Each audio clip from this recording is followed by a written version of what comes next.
Oh, good morning, everybody. 6 o'clock here on this Minnesota Nice Wednesday. By the way, if you're playing along at home, take a shot every time we say Minnesota Nice. A shot of coffee. A shot of coffee. Every time we say Minnesota whatever. Nice. This morning, Jason and Alicia here with you.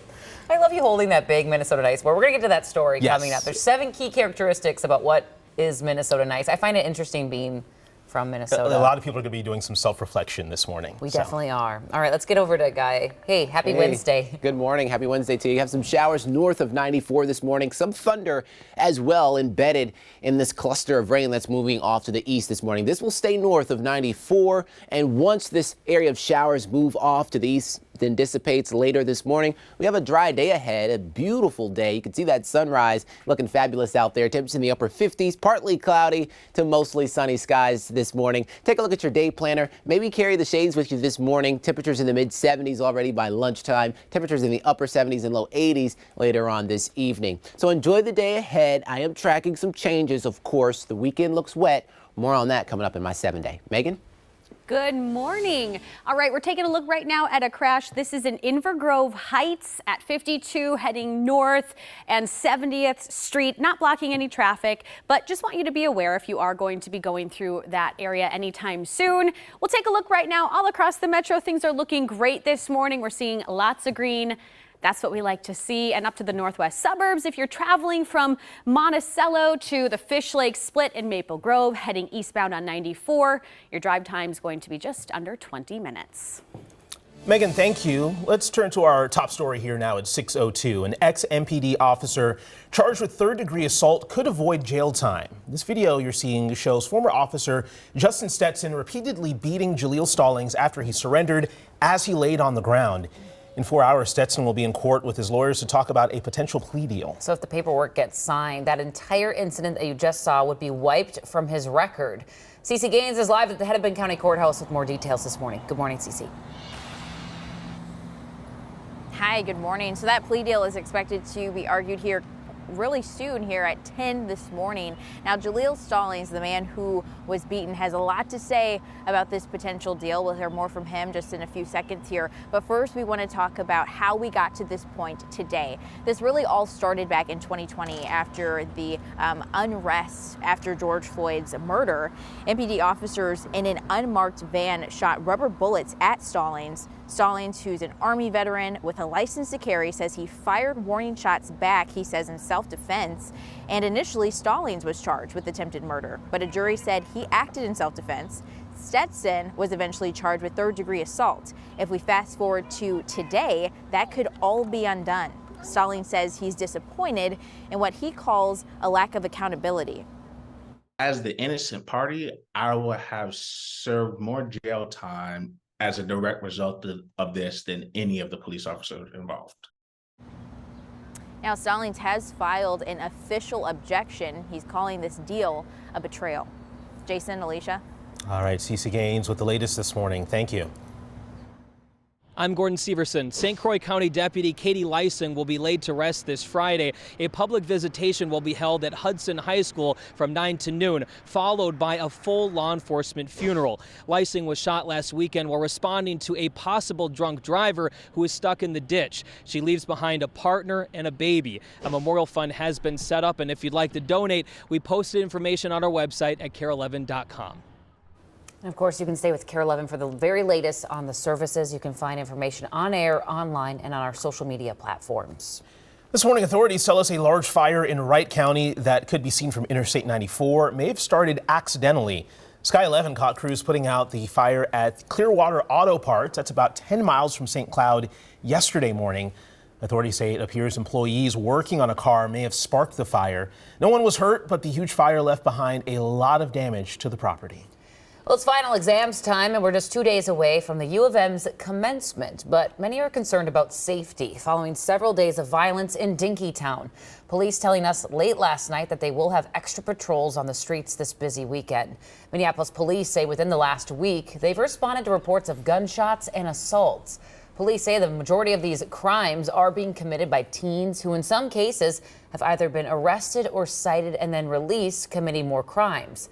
Residents in the area are now asking for more accountability and consequences for those responsible. People aren't held in jail for minor offenses, as they should not be.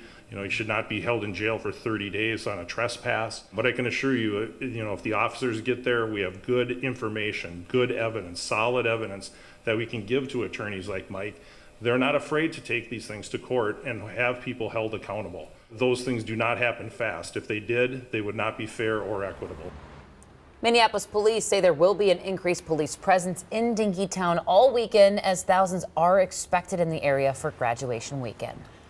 This morning, we are less than 24 hours away from the expiration of Title 42. That's a pandemic order put in place to control immigration. NBC News' Tom Llamas is in Juarez, Mexico this morning as chaos and confusion grows for migrants getting ready to cross into the U.S. Hey everyone, I'm Tom Llamas here in Juarez, Mexico, right on the border with El Paso. We continue our coverage as Title 42 is about to expire. This area right here, hundreds, if not 1,000 migrants, many of them families, waiting in 90-degree heat, hoping that their number will be called to enter an actual unofficial entry point there and be processed. We've been in El Paso, we've been in Juarez, hearing absolutely horrible stories of people who've crossed through, and now they're very confused about what's going to happen and what's going to happen in their future with Title 42 expiring. We'll have all that, much more, coming up on the Today Show. We're getting a live picture from the state capitol right now. In about 2 hours, Minnesota nurses will be there for a sit-in. They are rallying for the Keeping Nurses at the Bedside Act, which addresses the staffing shortages in hospitals. Today, they will set up an empty hospital bed in the Capitol. They say it's to show the consequences of not retaining staff and nurses. State lawmakers have reached a deal to phase out products made with PFAS chemicals, also known as forever chemicals. A House Senate Conference Committee agreed to ban the use of firefighting foam made with PFAS starting in 2025. The bill also would outlaw carpet, dental floss, upholstery, fabric treatment, cookware, and other product made with those nonstick chemicals. We're going to do it in a responsible manner, in a way that protects public safety, while setting us on a course of making sure that we eliminate these cancer-causing chemicals and that we're not using PFAS in firefighting foam. The bill would be called Amara's Law, named for Amara Strand of Maplewood, who died last month at the age of 20 from a rare form of liver cancer. In the last months of her life, she testified in several committees that she believed her disease was caused by exposure to PFAS in drinking water. A Minnesota nonprofit is doubling down on its efforts to fight childhood hunger, and it's getting a massive anonymous gift to get it all kick-started. Every Meal, a local nonprofit that delivers weekend meal kits directly and discreetly into the backpacks of nearly 12,000 Minnesota students every Friday, has seen demand explode this year. This morning, there is a current wait list of 125 schools. To help address that need, 5 anonymous family foundations have agreed to match Every Meal's next $1 million in donations.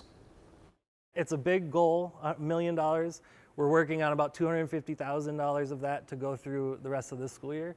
But it's a big goal, and it's also a big need, and we also have this big opportunity to respond to it. So Every Meal hopes to hit that $1 million match goal within the next couple of months, so they have enough time to make commitments to schools for the fall. If you're interested in participating here, we have a link to a special KARE 11 giving page along with this story at KARE11.com. So many hungry folks here in Minnesota, so let's make sure they all get fed. Yes, we are. That is nice. That's some nice garb. I literally didn't have a coat, so I grabbed one in the back by the weather department. You gotta hit a walk. Do you think this on. is I think it's That's Belle's fashion. coat. Thank you, Belle. Well, if it's Belinda's, I mean, yeah. That's why it's screaming fashion. Looks like some makeup stains on there, but sorry. Anyway. Hope they're not from me. All right, I'll get it dry clean. All right, guys. Hey, it's gonna be a beautiful day today. You don't really need the coat. Yeah, I know. I was prepared. It feels so good, right? It does feel good. I'm gonna bring this coat back. I feel like I stole it. That's a nice coat. I gotta rock that one when the temperatures drop a little bit. All right, guys. 68 yesterday, that was the high. 55 yesterday morning. It feels really, really good outside too. So a little humid later on this afternoon. Average high around this time of season 64, average low 47. We've been trending above that for quite some time, and that will keep going, especially today. Yesterday, we didn't see a lot of this. Right, coming over your TV screens. We didn't see a lot of sunshine at all yesterday. Today, more sunshine, and it's just beautiful. It looks great out there. It feels great out here, mainly dry and warm, but changes on the way. Now, not so fast for the morning rush. Still dry, so if you want to bike into work today, great day for that. Maybe bringing out the Harley. 5:50 sunrise, so sun is up, southeast breeze at 4 miles per hour. Temperatures are in the upper 50s. Winds out of the south right now at 8 miles per hour if you're getting ready to step out right now. But for the next 12 hours, notice we're still dry throughout a good portion of the day. We're dry for the morning drive, midday plans that you may have, and also for the evening drive. Tonight is when we'll start to see shower chances increase, especially after midnight. But the shower chances tonight, very isolated, so hit or miss. Not everybody finding rain. We've been stuck in this pattern, it seems like, for the past several days with hit or miss showers and storms all scattered throughout the state. So that will return tomorrow. Friday looks more widespread and steady. Into Saturday as well looks more widespread and steady. Sunday, for Mother's Day, things look like we'll kind of see things shift for Sunday afternoon, Mother's Day afternoon and evening. So it may be great for dinner plans. Monday, Tuesday, dry weather with temperatures in the 70s. Early next week looks fabulous. So I'll continue to dive in and run some forecast animations here coming up in about 10 minutes. Guys?